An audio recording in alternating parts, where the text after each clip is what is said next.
Hello students, आज हम लोग देखेंगे NCERT class 11th chapter first exercise 1.3। तो 1.3 में हम देखते हैं समुच्चय के प्रकारों के बारे में। तो समुच्चय के प्रकार एक होता है उपसमुच्चय, जिसको इंग्लिश में सबसेट कहते हैं। तो उपसमुच्चय क्या होता है? तो जैसे मान लें दो समुच्चय हैं और पहले समुच्चय का प्रत्येक अवयव यदि दूसरे समुच्चय में मिल रहा हो तो पहला समुच्चय दूसरे समुच्चय का जो होगा उपसमुच्चय होगा। देखिए भाई, ये परिभाषा में लिखा है, यदि समुच्चय ए का प्रत्येक अवयव बी का भी अवयव है, यदि समुच्चय ए का प्रत्येक अवयव बी का भी अवयव है तो ए बी का उपसमुच्चय कहलाता है।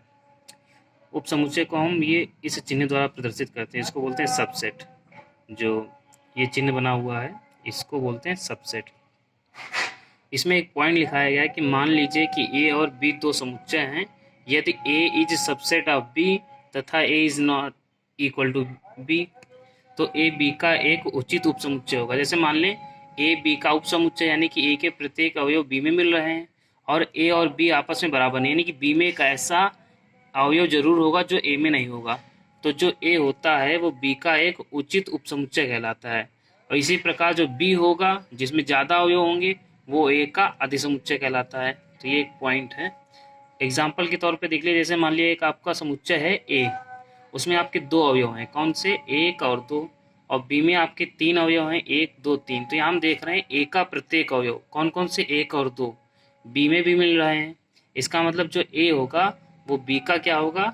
उपसमुच्चय होगा। अगर बिल्कुल क्लियर किया जाए तो ए जो है बी का सबसेट होगा या उचित उपसमुच्चय होगा, क्योंकि इसमें बी में एक अवयव जो ऐसा है जो ए में नहीं है, और बी जो होगा ए का क्या होगा? अधिसमुच्चय होगा।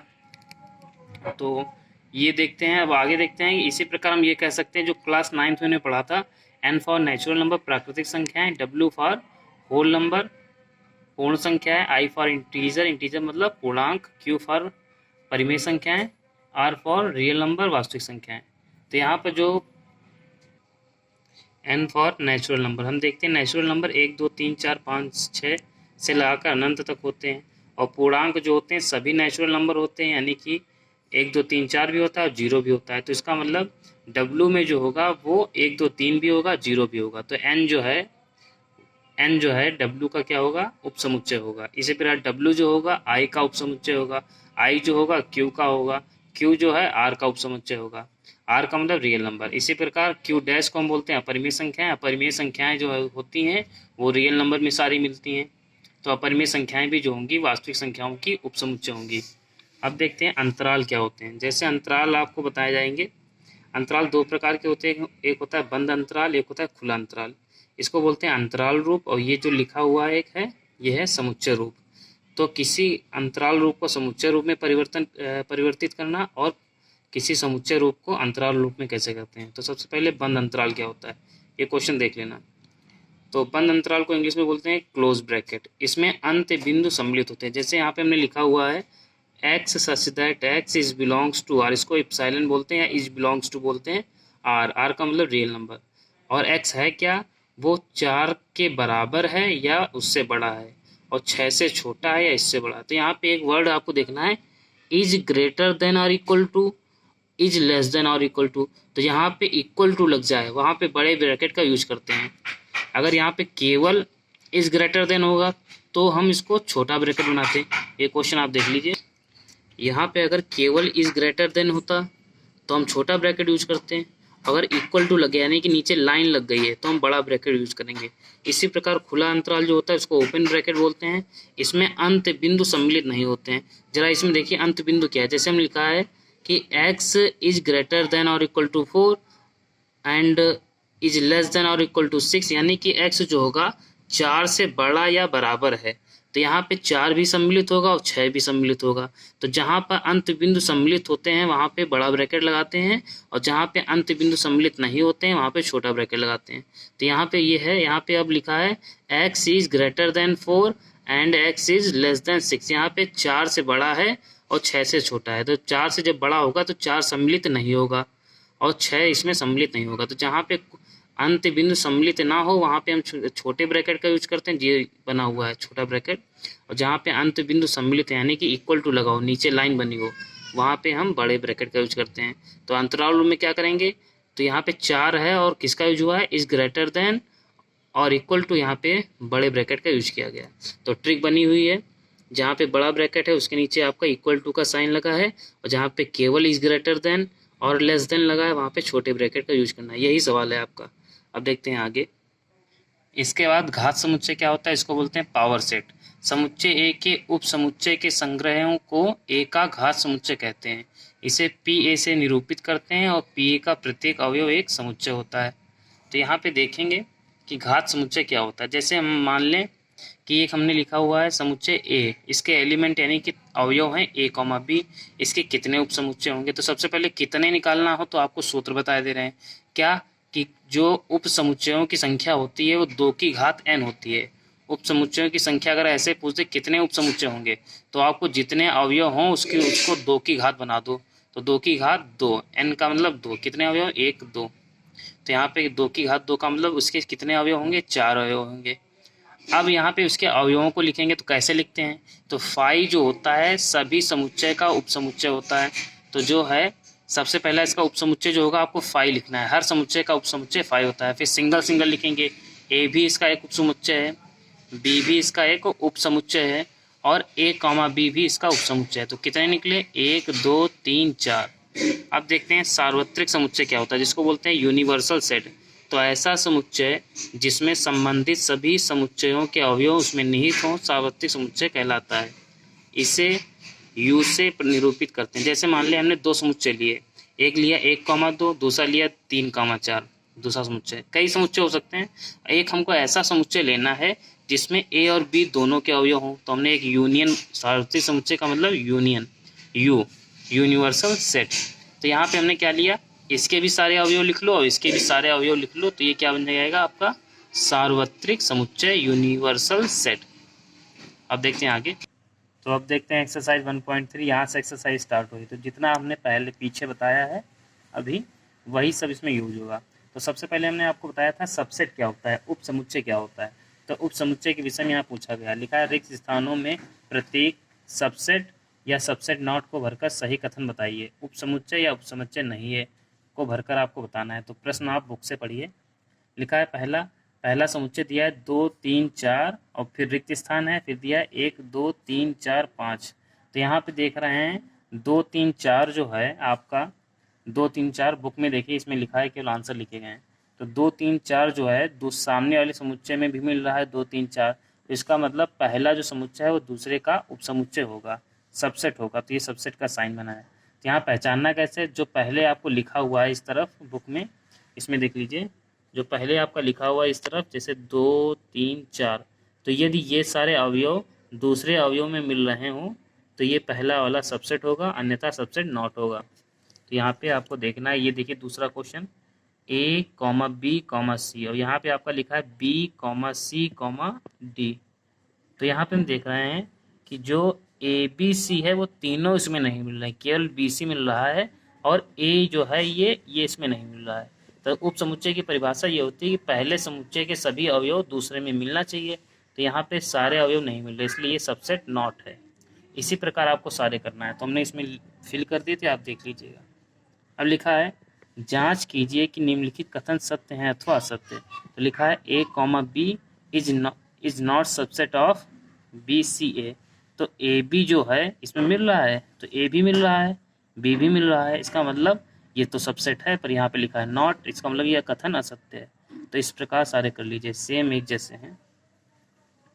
अब लिखा है 3 नंबर, मान लीजिए कि ए बराबर 1 2 3 4 और 5, निम्नलिखित में से कौन सा कथन सही नहीं है। तो ये समझिए इसमें क्या कि यहाँ पे इसमें कितने अवयव हैं। इसमें आपको लग रहा होगा 1 2 3 4 5 अवयव, पर ये 5 अवयव नहीं है।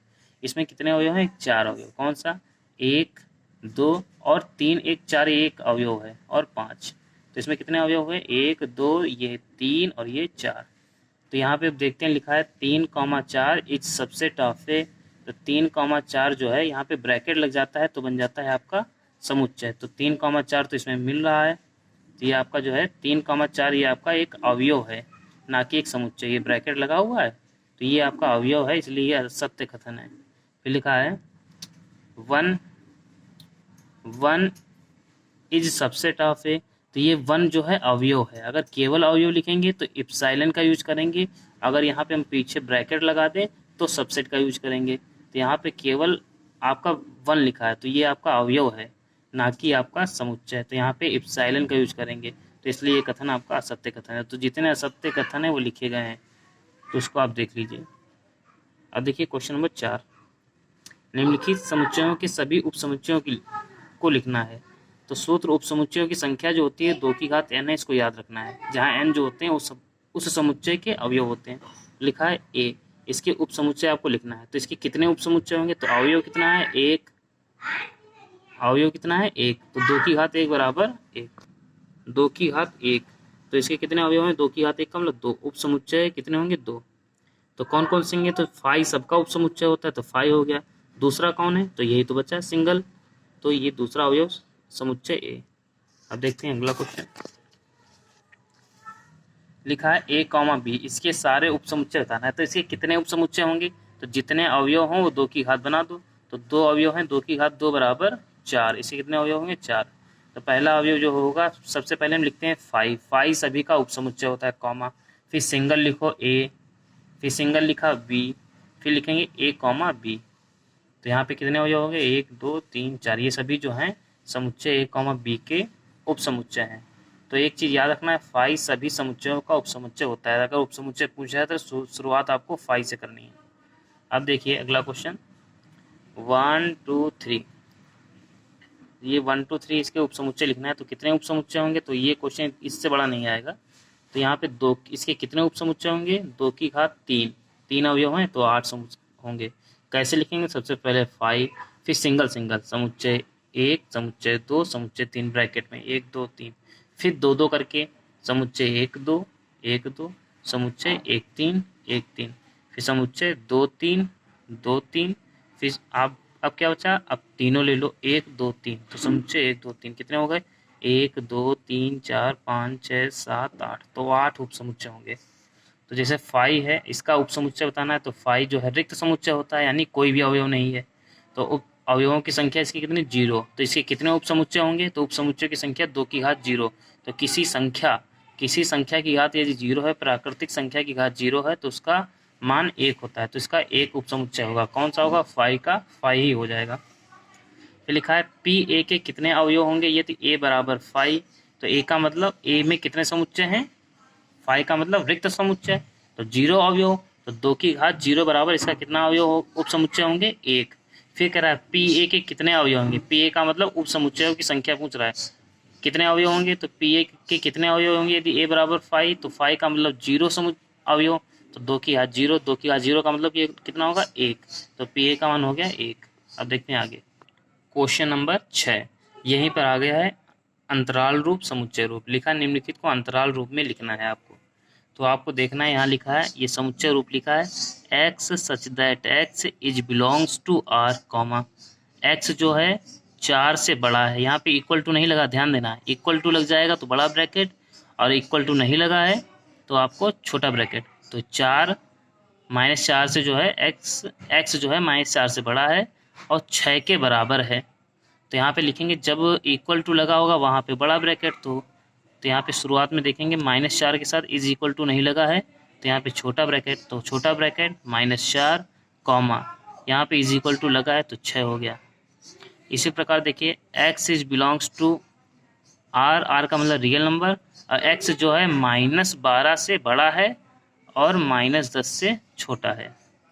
तो देखेंगे यहाँ पे दोनों तरफ इज इक्वल टू नहीं लगा है, तो इज इक्वल टू नहीं लगा, इसका मतलब क्या है, यहाँ पे छोटे ब्रैकेट का यूज करेगा। और जब यहाँ पे इज इक्वल टू लगा होता तो यहाँ पे छोटे ब्रैकेट का नहीं बड़े ब्रैकेट का यूज करते हैं। अब देखिए यहाँ पे क्या है, इसी प्रकार सारे लग जाएंगे। x जो है 0 के बराबर है और 7 से छोटा है, तो जहाँ पे बराबर की बात आ जाए तो वहाँ पे बड़ा ब्रैकेट, और जहाँ पे से छोटा हो जाए या से बड़ा हो जाए तो आपको छोटा ब्रैकेट यूज करना है। फिर लिखा है इसी प्रकार इसमें दोनों तरफ आपका इज इक्वल टू लगा है, नीचे लाइन बनी हुई है, तो बड़े ब्रैकेट का यूज करेंगे, संख्याएं वही रहेंगी, संख्याएं साइड की जो है वही रहेंगी। अब देखेंगे निम्नलिखित अंतरालों को समुच्चय निर्माण रूप में लिखे, तो एक देख लीजिए वैसे यहाँ पे देखिए दोनों तरफ छोटा ब्रैकेट लगा हुआ है, इसका मतलब आप जो लिखेंगे वहाँ पे आपको इज ग्रेटर देन और इज लेस देन का यूज करना है। तो देखिए x such that x is belongs to R comma x जो है -3 से बड़ा है, नीचे हमने इक्वल टू नहीं लगाया क्योंकि यहाँ पे छोटा ब्रैकेट है, और एक्स जो है 0 से छोटा है, यहाँ भी इज इक्वल टू नहीं लगा है। जैसे 6, 12 यहाँ पे कौन सा ब्रैकेट लगा है, बड़ा ब्रैकेट लगा है। तो बड़ा ब्रैकेट जब लगा है तो हम क्या करेंगे यहाँ पे x such that x is belongs to R, और जब बड़ा ब्रैकेट लगा है तो इज इक्वल टू का यूज करेंगे। तो is equal to x is greater than और इक्वल टू, यहाँ पे बड़ा ब्रैकेट है तो इज इक्वल टू लगा देंगे। बस इसी प्रकार हो जाएगा सारे क्वेश्चन। 8 नंबर देख लीजिए, सार्वत्रिक समुच्चय लिखना था। अब एक क्वेश्चन देख लीजिए, क्वेश्चन बुक में लिखा है, इसमें क्वेश्चन नोट नहीं है। तो देखिए लिखा है यहाँ पे निम्नलिखित में से प्रत्येक के लिए आप कौन सा सार्वत्रिक समुच्चय करेंगे, प्रस्तावित करेंगे। तो देखिए पहले का समकोण त्रिभुजों का समुच्चय, आपका पहला जो समुच्चय उसमें सारे समकोण त्रिभुज हैं, दूसरा जो समुच्चय उसमें सारे समद्विबाहु त्रिभुज हैं। तो आप ऐसा सार्वत्रिक समुच्चय लीजिए जिसमें ये दोनों आ जाएं। तो हमने क्या ले लिया कि त्रिभुजों का समुच्चय, तो अगर त्रिभुज लेंगे तो उसमें समकोण भी त्रिभुज होगा और समद्विबाहु भी त्रिभुज होगा, तो ये दोनों आना चाहिए। तो सम त्रिभुजों इसके लिए सार्वत्रिक जो समुच्चय होगा वो क्या होगा, इसके लिए जो सार्वत्रिक समुच्चय होगा वो क्या होगा, एक्स सच दैट एक्स एक त्रिभुज है, यानी कि कोई भी त्रिभुज होगा वो इसके अंतर्गत आ जाएगा। ऐसे क्वेश्चन नंबर 9 देखिए, लिखा है समुच्चय ए के अवयव जो हैं, समुच्चय ए का जो अवयव है 1, 3, 5, बी का जो अवयव है 2, 4, 6, सी का जो अवयव है 0, 2, 4, 6, 8 है। इन तीनों समुच्चय ए बी सी के लिए निम्नलिखित में से कौन सा सार्वत्रिक समुच्चय लिए जा सकते हैं। तो हम देख रहे हैं ऐसा अवयव इनमें से लो जो ऐसा अवयव लो जिसमें सारे अवयव ए बी सी के सम्मिलित हों। तो देखिए यहाँ लिखा है 0, 1, 2, 3, 4, 5, 6, और यहाँ पे देखिए यहाँ पे 8 तक दिया है, सी में 8 है, तो 8 इसमें है नहीं, तो ये तो गलत हो गया। 5 हो नहीं सकता कि 5 तो रिक्त समुच्चय है। ये देखिए थर्ड नंबर, इसमें लिखा 0, 1, 2, 3, 4, 5, 6, 7, 8, 9, 10। यहाँ पे देखिए 1, 3, 5 वो भी इसमें मिल गया, 2, 4, 6 वो भी इसमें मिल गया, 0, 2, 4, 6, 8 वो भी इसमें मिल गया। तो इसका जो राइट आंसर होगा आपका थर्ड पार्ट होगा। तो राइट आंसर जो है सार्वत्रिक समुच्चय थर्ड पार्ट 0, 1, 2, 3, 4, 5, 6, 7, 8, 9, 10। तो यहाँ से आपकी एक्सरसाइज 1.3 समाप्त हो गई। Thank you.